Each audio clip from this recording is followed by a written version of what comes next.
Chapter की शुरुआत होती है। फाइनली हेसंग अपनी माँ से मिलने उनके घर तक आ जाता है, लेकिन वो बहुत ही ज़्यादा नर्वस और हिचकिचा रहा होता है। बियल ने भी अपनी माँ को पहले इस तरह कभी भी सीरियस होते हुए नहीं देखा था। हेसंग तो गेट के सामने आकर फ्रीज हो गया था। ये देखकर दोजिन उसे आवाज़ लगाता है, तब जाकर उसे होश आता है। वो घबराते हुए सोचता है, अरे नहीं, मुझे तो बहुत डर लग रहा है। तभी दोजिन उससे कहता है, क्या हुआ? क्या तुम्हारे लिए करना बहुत ही ज़्यादा मुश्किल है? क्या तुम्हें हमारी मदद चाहिए? हेसंग कहता है, नहीं तो मैं खुद से ही अंदर चला जाऊंगा। और वो हिम्मत करके आगे बढ़कर अंदर तो चला जाता है और सोचता है, ठीक है, मैं अपना सर ऊंचा रखूंगा, मैं आपका सामना करूंगा मॉम। भले ही आपने मुझे छोड़ दिया हो, मैं आपको दिखाऊंगा कि। लेकिन अंदर जाते ही वो तो सीधा अपनी मॉम के सामने घुटनों के बल बैठ जाता है। वो दोनों रोते हुए एक दूसरे को गले लगाते हैं और ये मोमेंट बहुत ही ज्यादा इमोशनल से भरा हुआ था। हेसंग की मॉम रोते हुए कहती है, मुझे माफ कर देना बेटा, अच्छा कुछ भी मैंने तुम्हारे साथ किया। हेसंग भी रोते हुए कहता है, मॉम।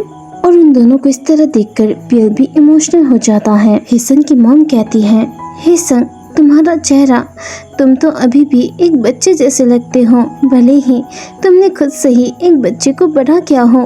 तभी दोजिन उनके पास आता और कहता है, आप दोनों ने भी बहुत मेहनत की है ना?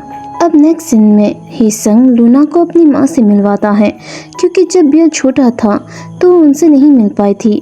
अब हेसंग हैरान होती हुए पूछता है, सुनिए माँ, क्या आप इतने लंबे समय से अकेली रह रही हैं? हेसंग की माँ कहती है, हाँ, लेकिन मेरे दोस्त हैं। ये सुनते बिल चौंक जाता है और पूछता है, क्या आपके वो बच्चे आपसे मिलने नहीं आते?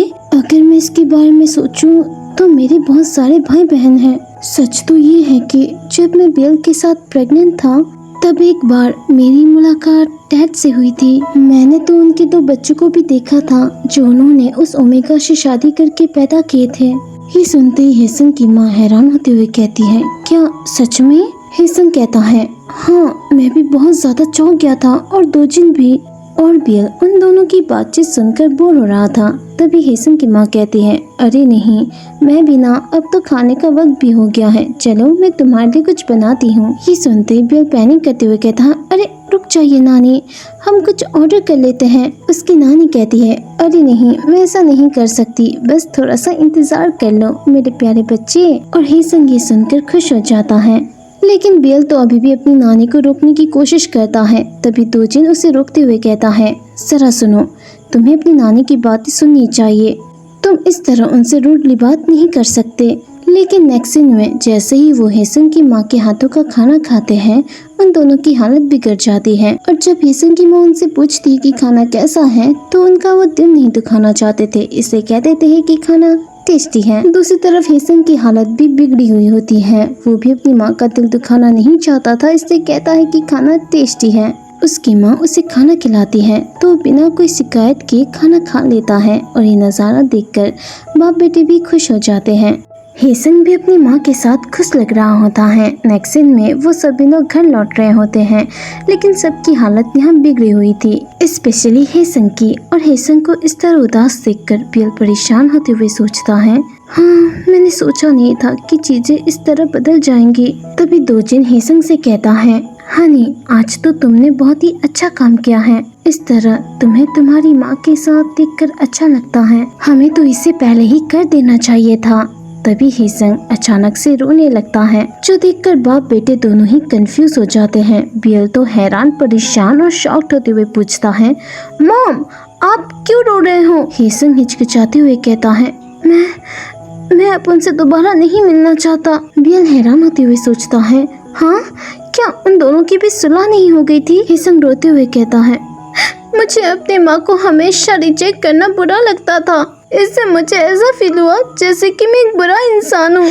हालांकि मैं उन्हें कभी माफ नहीं करना चाहता था, लेकिन मैंने सोचा कि मैं उन्हें हमेशा के लिए अवॉइड भी नहीं कर सकता।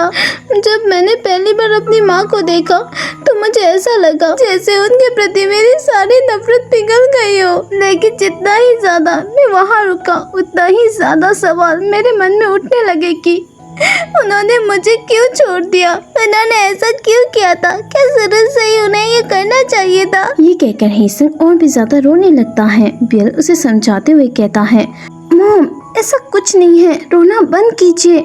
हेसंग रोते हुए कहता है, मैं भी नहीं जानता कि मैं ऐसा क्यों हूँ। क्या तुम दोनों इसके लिए मुझे क्रिटिसाइज करोगे? तभी दोजिन पैनिक करते हुए कहता है, अरे अरे नहीं, बिल्कुल नहीं हेसंग, हम तुम्हारे साइड हैं। तुम जैसा चाहते हो वैसा करो। अगर तुम उनसे नहीं मिलना चाहते तो तुम मत मिलो। बियल भी कहता है, हाँ मॉम।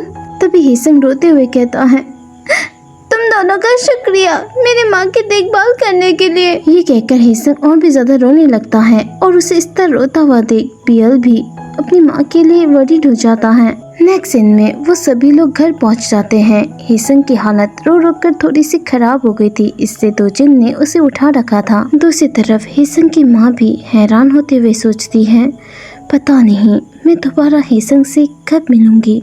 अगर इसका नेक्स्ट चैप्टर देखना चाहते हो तो जल्दी से वीडियो को लाइक करो, चैनल को सब्सक्राइब करो। Thank you.